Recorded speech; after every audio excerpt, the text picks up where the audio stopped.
just like that, our Werkstattwoche-Lüben series comes to an end. What a journey it's been. So many inspiring conversations, creative discoveries, and honest moments shared with artists from all over the world. Each story added a new color, a new rhythm, a new perspective, and together they became something truly special. A huge thank you to everyone who supported, listened, and followed along this creative adventure. Your encouragement and curiosity makes this podcast what it is. Thank you so much.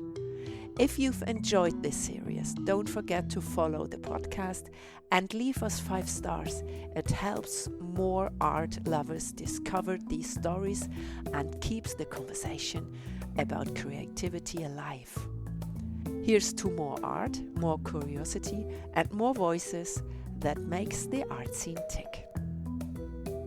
Ja, und das Ganze jetzt noch auf Deutsch. Und damit geht unsere Reihe der Werkstattwoche Lüben zu Ende.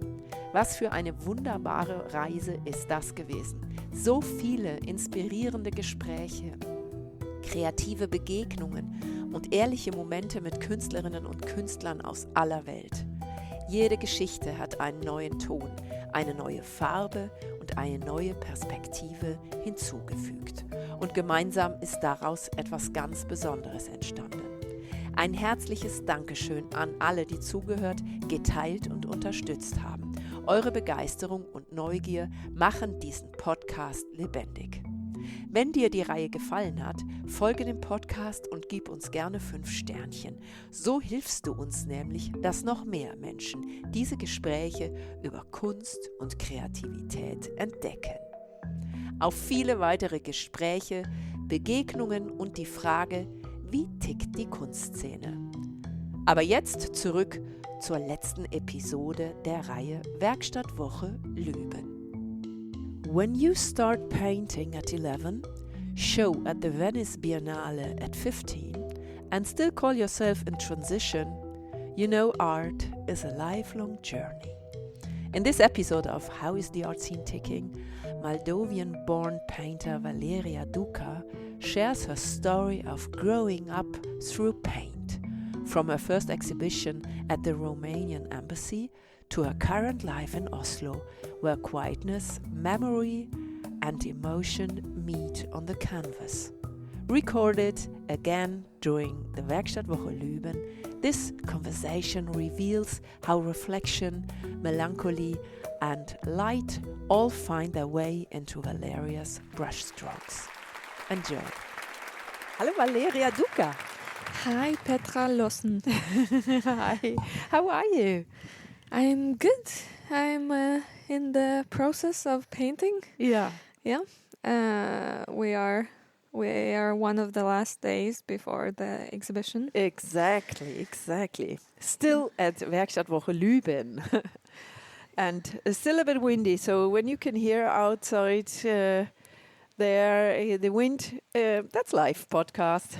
It's like this, but we will manage it. No problem at all.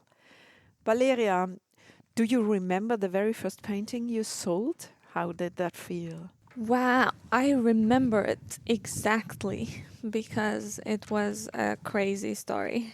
Okay, let us know, please. So I was in Moldova and I was maybe like 13 or 14 years old. Yeah. And I had an exhibition at the time in the Romanian embassy in Chișinău. Okay. And we had a phone call late at night because somebody saw my paintings in the exhibition and they wanted to buy one. So it was like 9 o'clock at night or something like that. And it was the Minister of Youth and Sports of Romania. Okay. A woman called Luminița Plăcintă.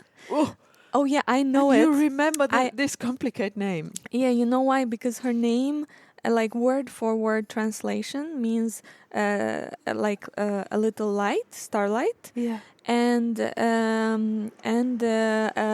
type of baked good that we have. Okay. So it's a very unusual name. Yeah. Sounds very unusual to me too. Yeah, and very memorable. So I was very young, a very young kid, and no, it was very shocking in a way because I started as a child, and Yes, with 11, as I researched, right? You're right. Yeah. So it was kind of a transition between when I understood that this is possible to maintain myself financially. Yeah, yeah, absolutely. Yes, Mm. it's a great and very, very early experience, right? Mm. That shaped your youth. Yeah, yeah, absolutely. And it was really crazy because I remember my mom as a doctor earned not so much at the time because the doctors were not very well paid Really? in my country. So by selling that painting, I think I earned 3 months or No. 4 months wages. Whoa. Yeah, Wow. yeah, yeah. And Switzerland is different. I guess not only nowadays. I guess all the time. How has your relationship with painting evolved over the years? Wow. In so many different ways. I think having started to paint so young, Yeah. I wasn't really aware that of myself Yeah. or that what I'm doing is a profession. Yeah. It came completely naturally. And I think as you get older, at least for me, I became more self-aware. Yeah. So I went through a lot of transitions. I did a few years self-portraits when a lot of emotions were just coming out. A lot of depression and sadness. I painted a lot about that. And then I got healthier, like mentally. And I had a project about the war, the Ukraine war, Russia's invasion in Ukraine. And now I feel like I am more open to looking around and seeing things around me. Yeah.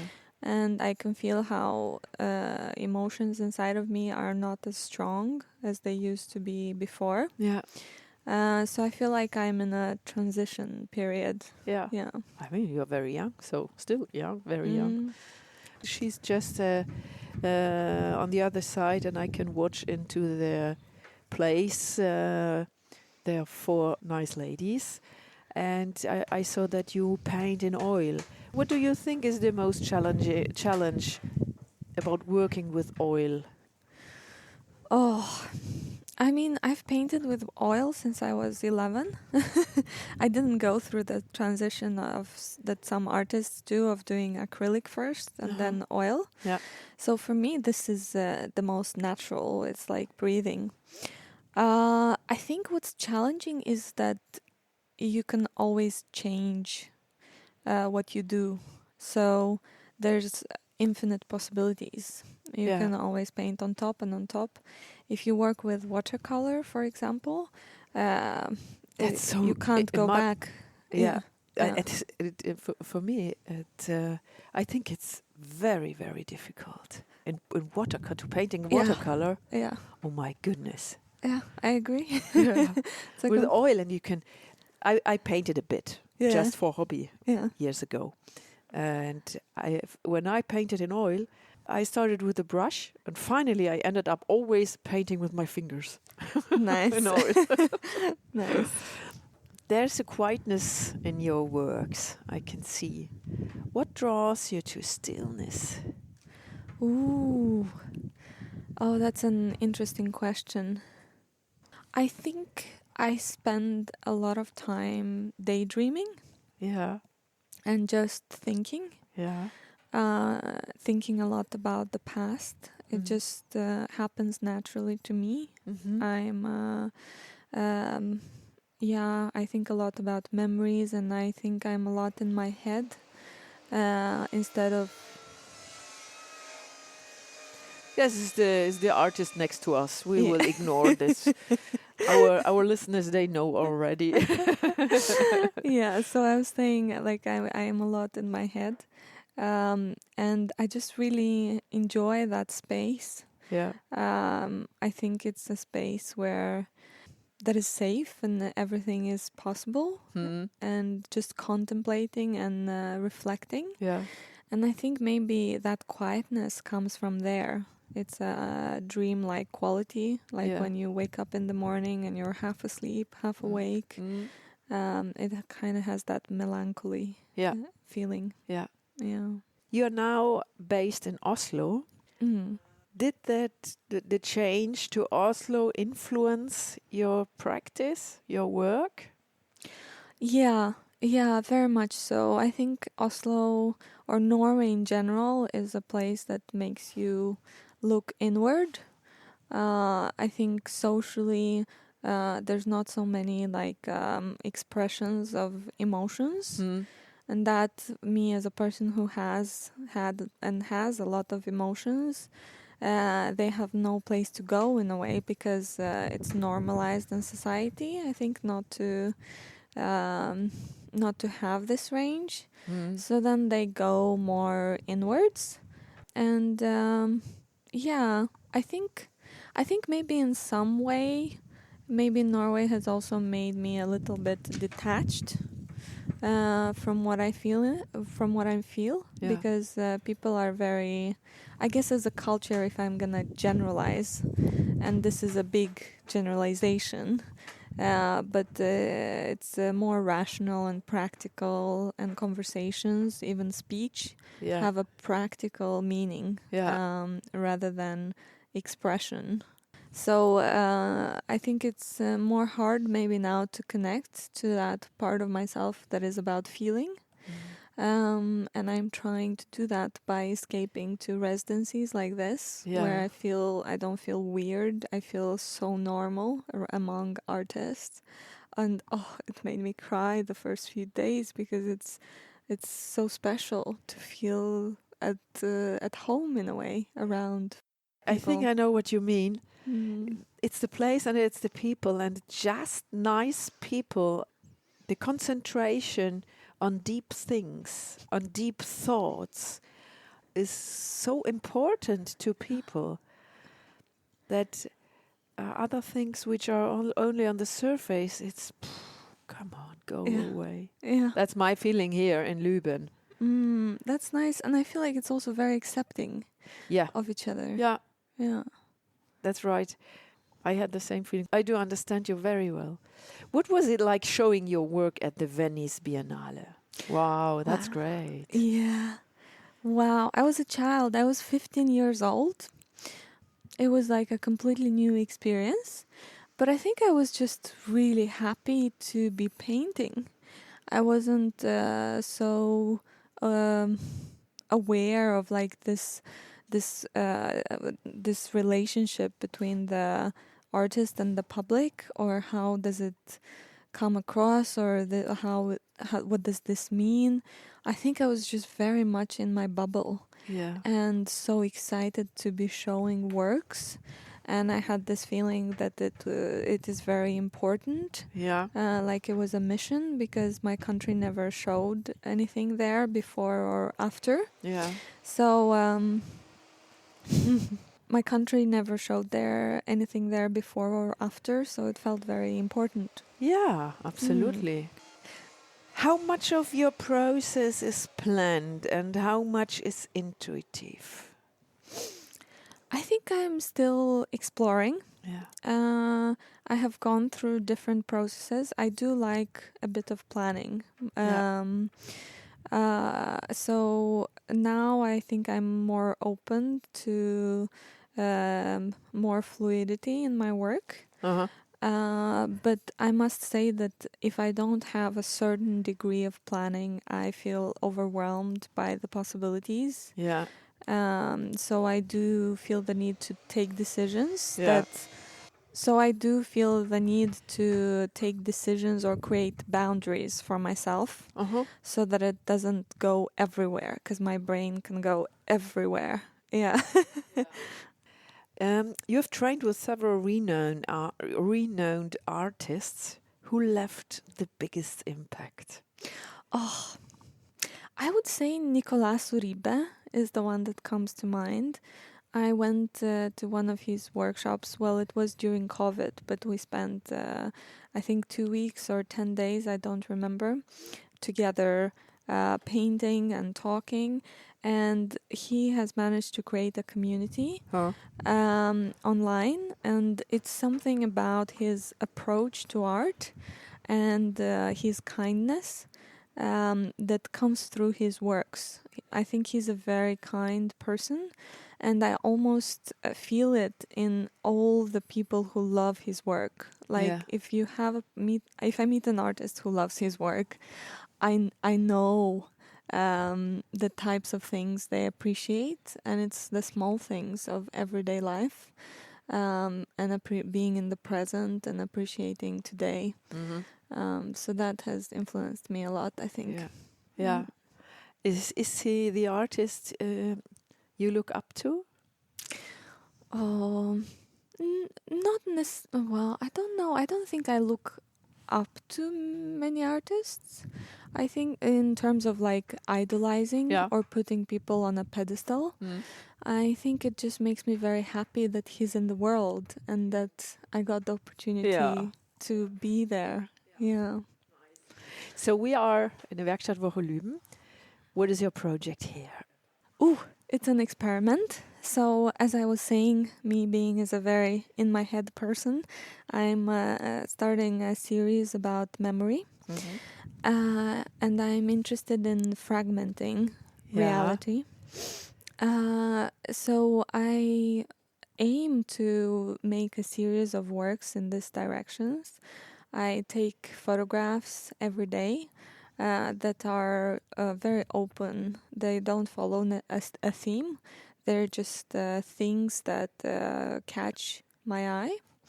And then using these snippets of life, I create compositions that are broken down. And I use a lot of repetition of parts. And I'm just trying to create a visual language for the way our brain works when we think of memory. It's like fluid. It goes in and out in different moments that not necessarily are tied to each other. So I'm trying to make that. Yeah. Very nice. And I found you a bit upset with one of your paintings. Yeah. What's about it? No, you caught me when I was very angry. I've been very angry today. And I think that, it's like when you work with ideas, you always face it when it happens in reality. It always falls short of how it is in your head. And when it is in your head, you see all the beautiful things and all the parts that you want to make it work. And when it becomes an object in front of you, it materializes, and suddenly you can see it outside yourself, and you can see all the things that don't work. And I think that's what makes a good artist, is trying to find a way to materialize your ideas in the best possible way. And I think I'm also nitpicking, so I'm just angry because I don't think I feel like the paintings are a bit stiff, and they don't fully catch that fluidity of thought that I was talking about. I understand, Yeah, but I will work on that. You have still time. Yeah. Today we have Thursday. Yeah. Till Saturday you have time. Oh no, believe me, this is something I get angry about in the last 3 years. Okay. So it's not about being here. Yeah. It's just something I haven't solved yet in my work. It's something more grounded. Yeah. But you will get through it, I'm pretty sure. Mm. I love what I've seen here. Okay, thank you so much. It was great talking to you. Thank you. Thank you for taking the time. Have a good time here, Valeria. Thank you.